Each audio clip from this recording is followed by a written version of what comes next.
Bill and Ben are tank engines who live at a port on Edward's Line. Each has 4 wheels, tiny chimney and dome, and a small squat cab. They're kept busy pulling trucks for ships in the harbour and engines on the main line. The trucks are filled with china clay dug from the nearby hills. China clay is important. It's needed for pottery, paper, paint, plastics and many other things. One morning, they arranged some trucks and went away for more.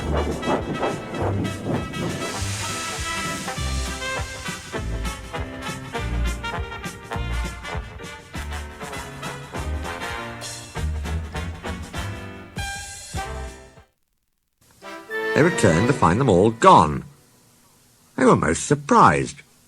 Their drivers examined a patch of oil. "That's a diesel," they said, wiping the rails clean. "It's a wattle?" asked Bill. "A diesel, I think," replied Ben. "There's a notice about them in our shed. I remember. Coughs and sneezels spread diseasels. Who had a cough in his smoke box yesterday? Fireman cleaned it, didn't he? Yes. But the dust made him sneezle, so there you are. It's your fault the diesel came. It isn't, it is." "Stop arguing, you two," laughed their drivers. "Come on, let's go and rescue our trucks." Bill and Ben were aghast. "But he'll magic us away like the trucks." Their drivers laughed.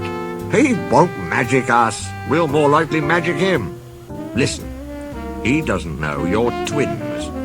So we'll take your names and numbers off, and then this is what we'll do." Bill and Ben chuckled with delight.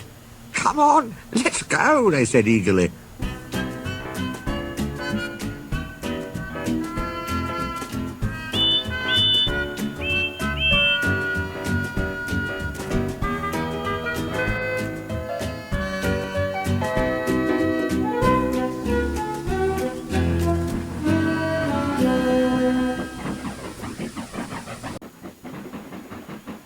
Creeping into Edward's yard, they found the diesel on a siding with the missing trucks. Ben hid behind, but Bill went boldly alongside and stood facing the diesel on the points leading out to the main line. The diesel looked up. "Do you mind?" he asked. "Yes," said Bill, "I do. I want my trucks, please." "These are mine," said the diesel. "Go away." Bill pretended to be frightened. "You're a big bully," he whimpered. "You'll be sorry." He moved over the points, ran back, and hid behind the trucks on the other side. Ben now came forward. The diesel had to stop suddenly. "Truck stealer?" hissed Ben.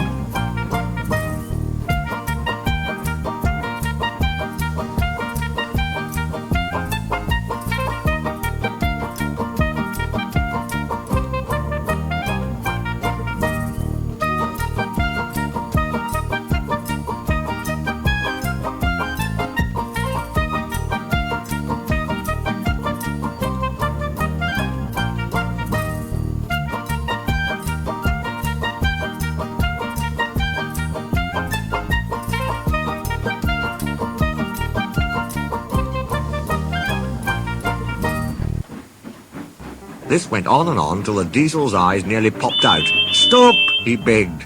"You're making me giddy." The 2 engines gazed at him side by side. "Are there 2 of you?" he whispered. "Yes, we're twins." "I might have known it," he groaned. Just then, Edward bustled up. "Bill and Ben, why are you playing here?" "We're not playing," protested Bill. "We're rescuing trucks," squeaked Ben. "What do you mean?" "Even you don't come in our yard without asking, and you only take the trucks we give you." "But," they both squeaked indignantly, "this diesel didn't even ask. He just took the lot." "There is no cause to be rude," said Edward severely. "This engine is a Metropolitan Vickers Diesel Electric Type 2. The twins were abashed. "We're sorry, Mr. "Never mind," he smiled. "Call me Boco. I'm sorry I didn't understand about the trucks." "That's all right then," said Edward. "Off you go, Bill and Ben. Fetch Boco's trucks, then you can take these." The twins scampered away.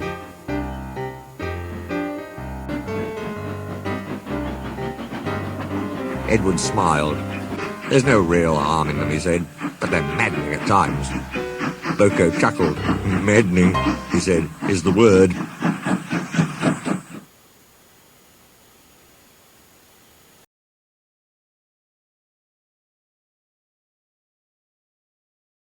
Boco reached the big station and arranged his trucks. Then he went to the shed and asked politely if he could come in. Duck was not pleased to see a diesel, but presently, when he found that Boco knew Edward, he became more friendly. And by the time Boco had told him about Bill and Ben, they were laughing together like old friends. "Have they ever played tricks on you?" asked Boco.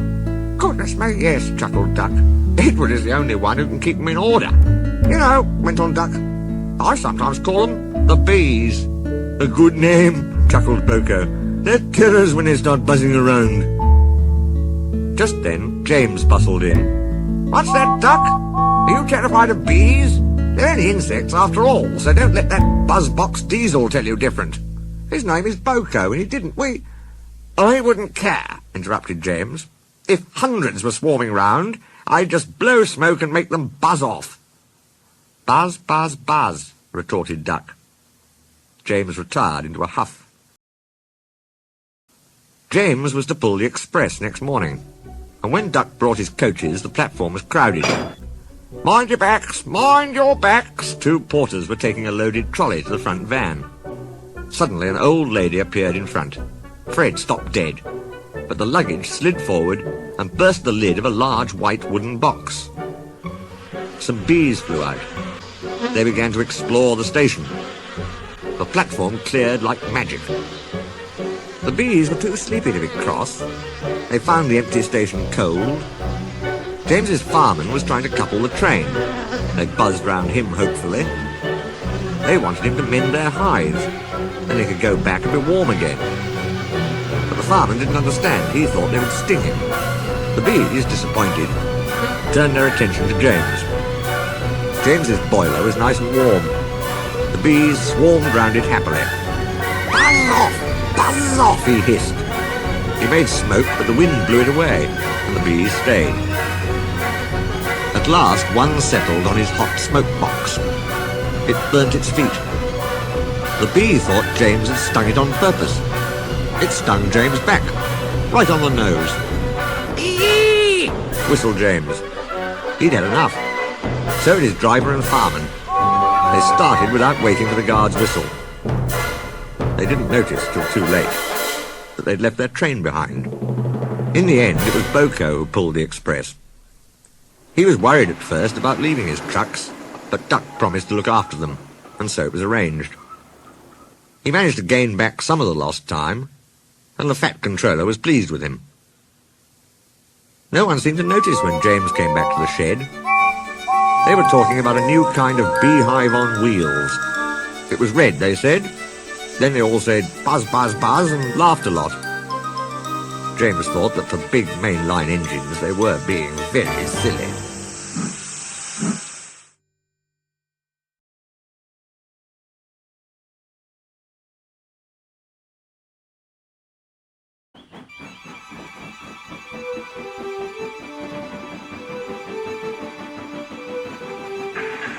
Thomas's branch line is important, and so is Edward's. They both bring in valuable traffic, but their track and bridges are not so strong as those on the main. That is why the Fat Controller does not allow the heavier mainline engines, such as Gordon and Henry, to run on them. If, however, you had heard Gordon talking to Edward a short while ago, you would have thought that the Fat Controller had forbidden him to run on branch lines for quite another reason. "It's not fair," grumbled Gordon. "What isn't fair?" asked Edward. "Letting branch line diesels pull mainline trains?" "Never mind, Gordon. I'm sure Boco will let you pull his trucks sometimes. That would make it quite fair." Gordon spluttered furiously. "I won't pull Boco's dirty trucks. I won't run on branch lines." "Why not? It would be a nice change." "The Fat Controller would never approve," said Gordon loftily. "Branch lines are vulgar." He puffed away in a dignified manner.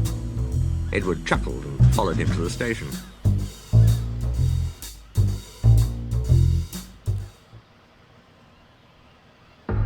Gordon, his driver, and his fireman all say it was the lady's fault. She wore a green floppy hat and was saying goodbye to a friend sitting in the coach nearest the guard's van. It was almost time to start. The fireman looked back. He was new to the job.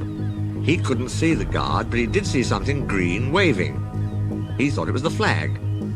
"Right away, mate," he called. But the guard had not waved his flag. When Gordon started, he left some luggage, several indignant passengers, and the guard all standing on the platform. Every evening, 2 fast trains leave the big station within 5 minutes. The 6:25 is Gordon's for the main line. Edwards at 6:30 runs along the branch. By the time Gordon had been brought back, Edwards' train was overdue.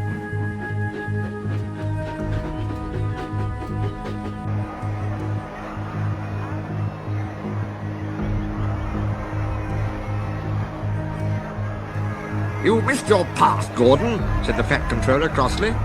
"Now we must clear Edwards' train before you can start." This should have put everything right with the least possible trouble. But control at the big station made things worse.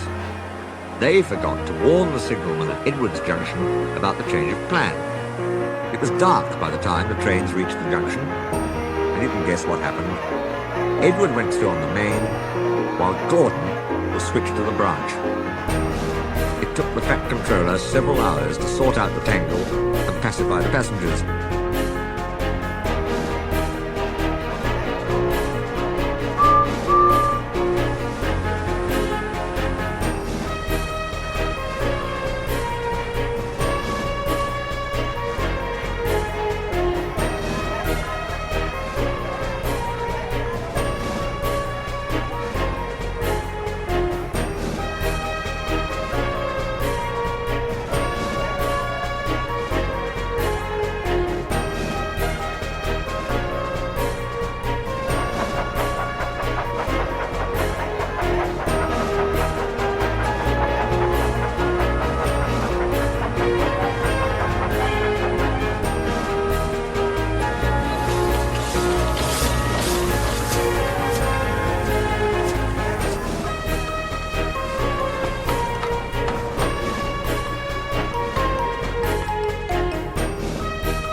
In the end, Gordon was left with his fire drawn, cold and cross, on one of Edward's sidings.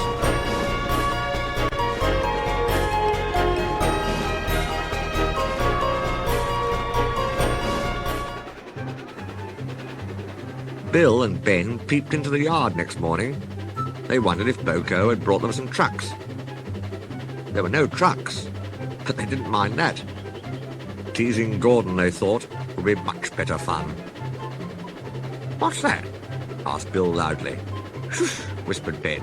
"It's Gordon." "It looks like Gordon, but it can't be. Gordon never comes on branch lines. He thinks them vulgar." "If it isn't Gordon," said Ben, "it's just a pile of old iron, which we'd better take to the scrapyard."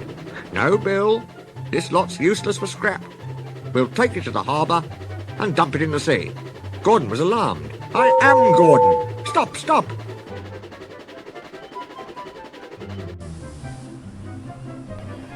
He had disapproved of diesels. They were, he considered, ugly, smelly, and noisy. But when he opened his eyes and saw Boco coming into the yard, he thought him the most beautiful sight he had ever seen. "Boco, my dear engine," he gasped. "Save me." Boco quickly sized up the situation and sent Bill and Ben about their business. They were cheeky at first, but Boco threatened to take away the trucks of coal he'd brought for them. That made them behave at once.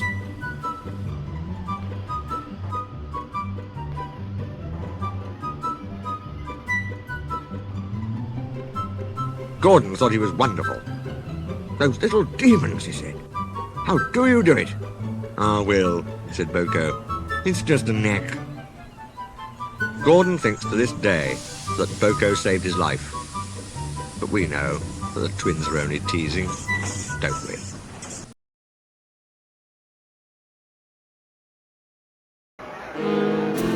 Some enthusiasts came. On their last afternoon, they went to the China Clay Works. Edward found it hard to start the heavy train. "Did you see him straining?" asked Henry. "Positively painful," remarked James. "Just pathetic," grunted Gordon. "He should give up, be preserved before it's too late." "Shut up," burst out Duck. "You're all jealous. Edward's better than any of you." "You're right, Duck," said Boco. "Edward's old, but he'll surprise us all." Bill and Ben were delighted with their visitors. They loved being photographed and took the party to the workings in a brake van special.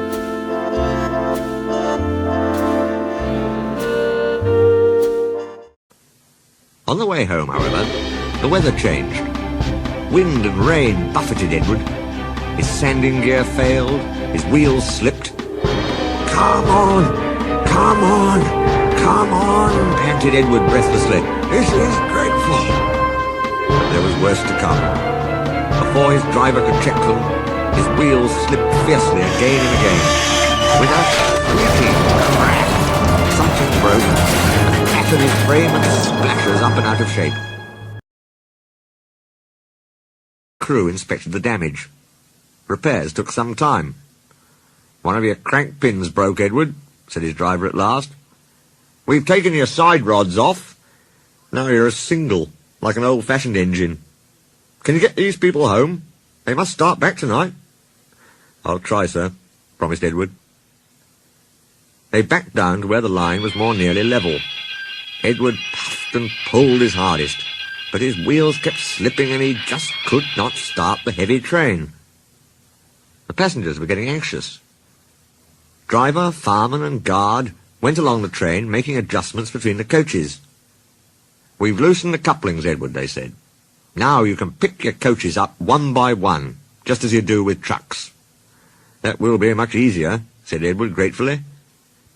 So, with the fireman sanding carefully in front, the driver gently opened the regulator. "Come on," puffed Edward. He moved cautiously forward, ready to take the strain as his tender coupling tightened against the weight of the first coach. The first coach moving helped to start the second helped the third, and so on down the train. "I've done it, puffed Edward, his wheels spinning with excitement. "Steady, boy," warned his driver, skillfully checking the wheel slip. "Well done, boy. You've got 'em, you've got 'em." And he listened happily to Edward's steady beat as he forged slowly but surely up the hill. The passengers were thrilled. Most had their heads out of the windows. They waved and shouted, cheering Edward on. The Fat Controller paced the platform. Henry, with the special train, waited anxiously too. They heard a beep beep. Then, battered, weary but unbeaten, Edward steamed in. The Fat Controller stepped angrily forward. He pointed to the clock. But excited passengers swept him aside. They cheered Edward, his driver and fireman to the echo, before rushing off to get in Henry's train. Henry steamed away to another storm of cheers, but not before everyone knew Edward's story. Edward went thankfully to the shed, while Duck and Boco saw to it that he was left in peace. Gordon and James remained respectfully silent.